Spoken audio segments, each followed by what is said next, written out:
ঘটনাটা ঘটে দ্বিতীয় বিশ্বযুদ্ধের সময়। সেই সময় ওয়ার্ল্ড ওয়ার 2 চলছিল। জাপান কিছুদিন আগেই আক্রমণ করেছিল অ্যাটাক অন পার্ল হারবার।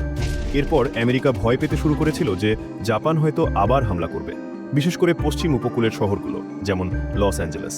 তাই পুরো শহর সবসময় প্রস্তুত ছিল যে কোনো বিমান হামলার জন্য। কিন্তু কেউ কল্পনাও করেনি যে সামনে আসছে এক অদ্ভুত রাত। 1942 সালের 24 ফেব্রুয়ারির রাত।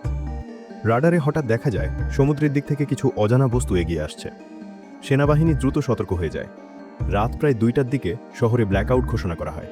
সব লাইট বন্ধ, পুরো শহর অন্ধকার। তারপর হঠাৎ আকাশে স্পটলাইট পড়তেই দেখা যায় একটি অজানা উড়ন্ত বস্তু। একটা নয়, অনেকে দাবি করেন একাধিক বস্তু। সেনাবাহিনী আর দেরি করেনি। অ্যান্টি এয়ারক্রাফট গান থেকে শুরু হয় গোলাবর্ষণ।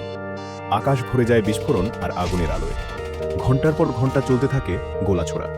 হাজারের বেশি গোলাছোড়া হলো, কিন্তু একটিও বিমান ধ্বংস হয়নি। কোনো ধ্বংসাবশেষ পাওয়া যায়নি, কোনো শত্রু বিমানও শনাক্ত হয়নি। সকাল হলে শহরের মানুষ দেখল রাস্তা ভরে আছে গোলার টুকরোতে। কিছু মানুষ আহতও হয়েছিল, কিন্তু আসল প্রশ্ন তখনও রয়ে গেল, সেনাবাহিনী কাকে লক্ষ্য করে এত গোলা ছুড়েছিল।